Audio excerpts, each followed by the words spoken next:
Subscribe करें हमारा channel Mohammad Uwais vlogs और बेल आइकन पर क्लिक करें लेटेस्ट वीडियो सबसे पहले देखने के लिए, और ये बिल्कुल फ्री है।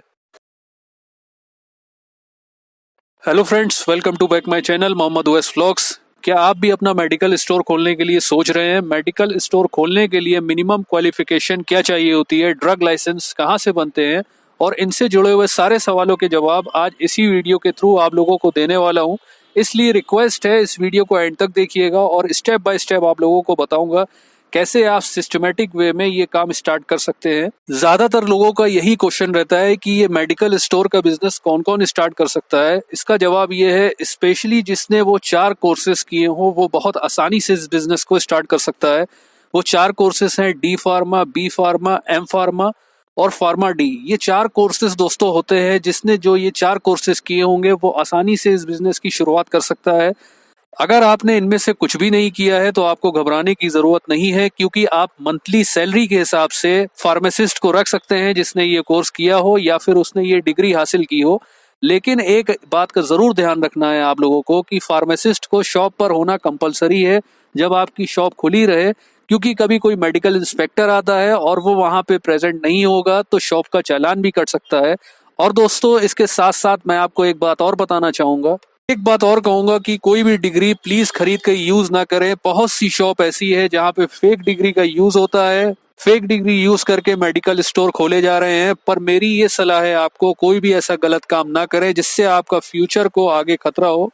दूसरा लोगों का क्वेश्चन ये रहता है कि मेडिकल स्टोर का रजिस्ट्रेशन कैसे करें। दोस्तों, ये तो बता दिया कि मेडिकल स्टोर कौन कौन खोल सकता है। अब बढ़ते हैं दूसरे स्टेप की तरफ, जो है मेडिकल स्टोर का रजिस्ट्रेशन कैसे होगा। इसके लिए भी हमने 4 पॉइंट्स में इसको डिवाइड कर दिया है ताकि आपको आसानी से समझा सके। पहला पॉइंट है आपकी जो शॉप है उसका रजिस्ट्रेशन, दूसरा है आपके बिजनेस का रजिस्ट्रेशन, तीसरा है जीएसटी, और चौथा बहुत ही इंपॉर्टेंट है दोस्तों, ये है ड्रग लाइसेंस। चलिए अब हम बात करते हैं पहले स्टेप की, जो है शॉप रजिस्ट्रेशन। दोस्तों, शॉप रजिस्ट्रेशन को हमने 2 हिस्सों में बांट दिया है। सबसे पहला है कि अगर आपकी खुद की शॉप है तो उसके डॉक्यूमेंट्स आपके पास होने बहुत जरूरी है।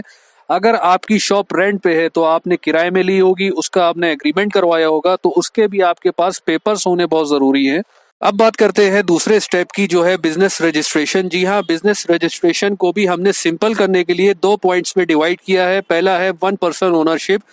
इसमें दोस्तों क्या होता है, जो उस शॉप की ओनरशिप है वो आपके पास ही रहेगी। दूसरा तरीका है कि पार्टनरशिप। अगर आप लोगों में किसी ने पार्टनरशिप पढ़ी है या अकाउंट्स आप लोग ने की है तो आप इस चीज को बखूबी समझेंगे। मतलब ये है, अगर आप में से 2 से 3 पार्टनर होते हैं तो उसका भी एग्रीमेंट होना जरूरी है। जो अब प्रॉफिट रेशियो होगा वो आपस में बढ़ जाता है। तो दोस्तों, जो सेकंड पॉइंट है वो इसी पे डिपेंड करता है, बिजनेस रजिस्ट्रेशन पे। थर्ड स्टेप आता है जीएसटी रजिस्ट्रेशन। आप भारत सरकार की ऑफिशियल वेबसाइट पे जाके जीएसटी नंबर ले सकते हैं, फ्री में आप वहां से रजिस्टर्ड हो सकते हैं। और अगर आपको ये करना नहीं आता है तो सीए यानी चार्टेड अकाउंटेंट के पास जाके उसको 500,000 रुपए दे के जीएसटी नंबर ले सकते हैं। वो आपका काम आसानी से करवा देगा। वैसे तो भारत सरकार की ऑफिशियल वेबसाइट पे जीएसटी नंबर आपको फ्री में मिलता है और बाद में आपको मंथली रिटर्न फाइल करनी होती है। अगर आपका बिजनेस नहीं चलता है तो आप नील रिटर्न फाइल कर सकते हैं। ये काम करने के लिए आपको जीएसटी नंबर लेना कंपलसरी है। दोस्तों, सबसे इंपॉर्टेंट स्टेप आता है ड्रग लाइसेंस का। इसकी बात सुनते ही लोग घबरा जाते हैं, क्योंकि इनको उसके बारे में कोई नॉलेज नहीं होती है। इसमें कौन कौन से डॉक्यूमेंट्स लगते हैं, क्या इसका प्रोसीजर होता है, आइए इसके बारे में हम थोड़ा सा खुलकर बात करते हैं। दोस्तों, ड्रग लाइसेंस 2 टाइप के होते हैं।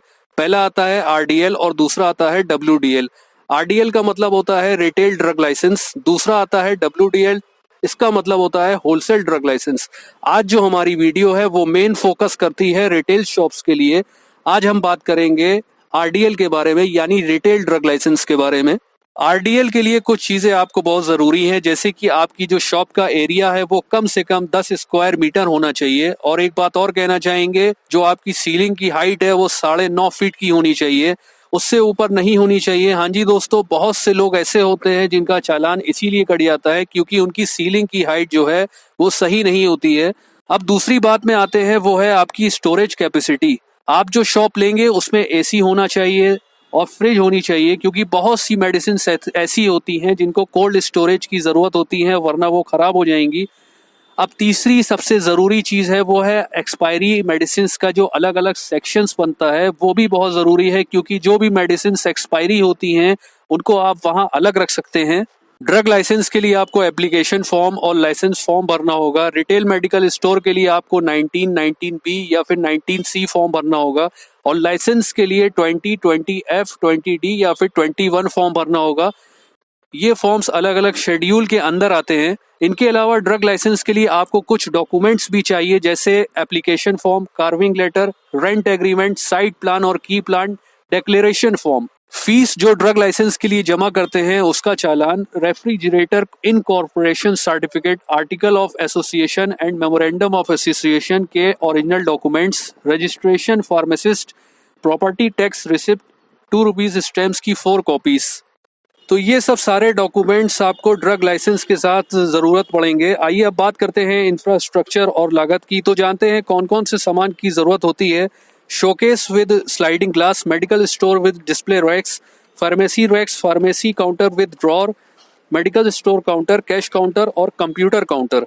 ये सब दोस्तों इंफ्रास्ट्रक्चर जब आप लोग बनवाएंगे अपनी शॉप का, तो उसमें आप लोगों को ये सब ज़रूरत पड़ेगी। दोस्तों लागत जो है डिफरेंट फैक्टर्स में डिपेंड करती है। अगर आप ऐसे एरिया में शॉप लेते हैं जहां की लोकेशन के हिसाब से उस शॉप का किराया काफ़ी महंगा है, तो जाहिर सी बात है आपको भी किराया काफ़ी ज़्यादा पेड करना पड़ेगा, उस शॉप का रेंट काफ़ी ज़्यादा हाई होगा। अगर आप नॉर्मल एरिया में लेते हैं जहाँ का रेंट काफ़ी कम है, वहाँ भीड़ भाड़ इलाके नहीं है, तो जाहिर सी बात है उस शॉप का रेंट काफ़ी कम होगा। बात कर लेते हैं मेडिकल स्टॉक और रजिस्ट्रेशन फीस मिला के आपका खर्चा जो बैठेगा वो 4 से 5 लाख रुपए के बीच में आपका खर्चा बैठेगा। और अगर आप इसमें इंफ्रास्ट्रक्चर जोड़ देते हैं, तो जैसे कि रैक्स है, कंप्यूटर टेबल है, ये सब इंक्लूड करके आपका टोटल खर्चा आने वाला है लगभग 1 लाख रुपए। और अगर इसको पूरा ऐड कर दे, जैसे मेडिकल स्टॉक, आपकी रजिस्ट्रेशन फीस और इंफ्रास्ट्रक्चर, ये टोटल आपका कुल मिला के खर्चा 5 से 6 लाख रुपए के बीच में बैठेगा। दोस्तों ये एक एस्टिमेटेड वैल्यू है। तो दोस्तों चलिए अब बात करते हैं प्रॉफिट की। कोई भी इंसान अगर बिजनेस करता है ताकि उसे ज्यादा से ज्यादा प्रॉफिट हो, और मेडिकल स्टोर में 5 से 30% तक का कंपनी आपको मार्जिन देती है। और ये भी डिपेंड करता है कि डिस्काउंट कितना देते हैं आप अपने मेडिकल स्टोर में लोगों को फैसिलिटी कैसी प्रोवाइड करवाते हैं। आई होप जितनी भी चीजें थी मैंने आप सारे डाउट शेयर कर दी हैं। अगर आप लोग का फिर भी कोई सवाल है तो मेरी इंस्टाग्राम आईडी पे आप लोग पूछ सकते हैं, उसमें आप लोग फॉलो करिए। मैं डेफिनेटली उसमें कोशिश करूंगा आप लोग का रिप्लाई करूं। अपने फेसबुक पेज पे, अपने व्हाट्सएप ग्रुप पे ज्यादा से ज्यादा इस वीडियो को शेयर करिए और इस वीडियो को जरूर लाइक करिएगा, जिससे मुझे मोटिवेशन मिलती रहेगी और मैं आप लोग के लिए इसी टाइप की वीडियोस लाता रहता हूँ। आज के लिए बस इतना ही। Thanks for watching and have a nice day.